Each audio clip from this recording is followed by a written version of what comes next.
ជំរាបសួរបងប្អូនទាំងអស់គ្នាជាទីគោរពនិងជាទីស្រឡាញ់ថ្ងៃនេះខ្ញុំសូមបង្ហាញ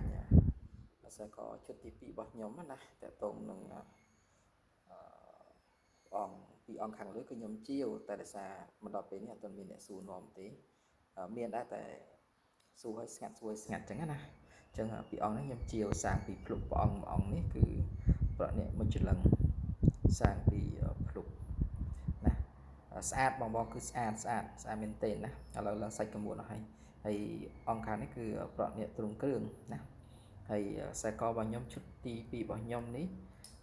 បន្ទាប់ពីឈុតទី1គឺឈុតទី2នេះគឺខ្ញុំមាន7លីដូចជា30-40គ្រាប់ដែរណាបងហើយ8លីមាន10គ្រាប់ចឹងភ្លុកណាហើយនឹងថ្មពន្លឺនេះ40គ្រាប់ចឹងដែរណាអញ្ចឹងសរុបទៅមួយខ្សែនេះ100គ្រាប់ចឹងបងដឹង100ប៉ុន្មានខ្ញុំភ្លេចថាខ្ញុំកាលមកខ្ញុំដាក់103តែឥឡូវខ្ញុំដោះចេញ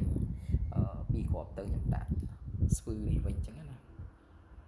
ដាក់ស្ពឺបុរាណវិញខ្ញុំដោះមកគ្រប់បុរាណចេញខ្ញុំដាក់ស្ពឺវិញអាសាខ្ញុំក្រងថានឹងធ្វើខ្សែដៃពាក់មួយខ្សែទៀតសម្រាប់សាងពីសម្រាប់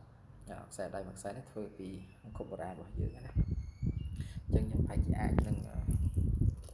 ធ្វើខ្សែដៃមួយខ្សែទៀតអញ្ចឹងខ្ញុំដោះចេញទៅណាបងមើលនេះ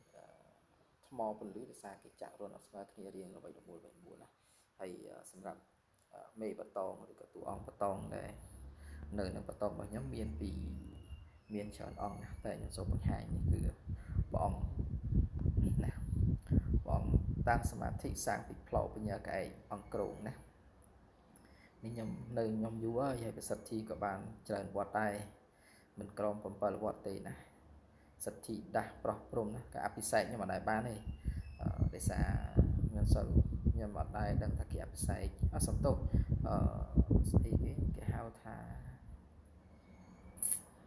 ស្អីមួយទៀតដែរពុទ្ធិពិសេសឯងប្រសិទ្ធិខ្ញុំបានច្រើនវត្តហើយណាព្រះអង្គនេះក៏សាងពីចែដែរណាខ្ញុំជាវដែរតែជាវត្តចេញរហូតដល់ទៅខ្ញុំក៏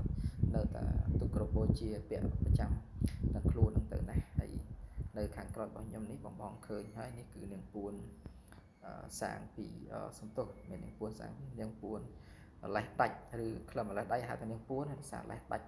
អត់មានជាប់ស្រាយជាប់អីនឹងដើមទេណាគឺនាងពួនលងៀងព្រៃភ្នំណាដើមធំបង100ជាងណាបាទហើយនេះគឺនាងពួនអំពើជូណាលេះដាច់ក្នុងដើមហើយខ្ញុំបាន2អង្គថ្ងៃ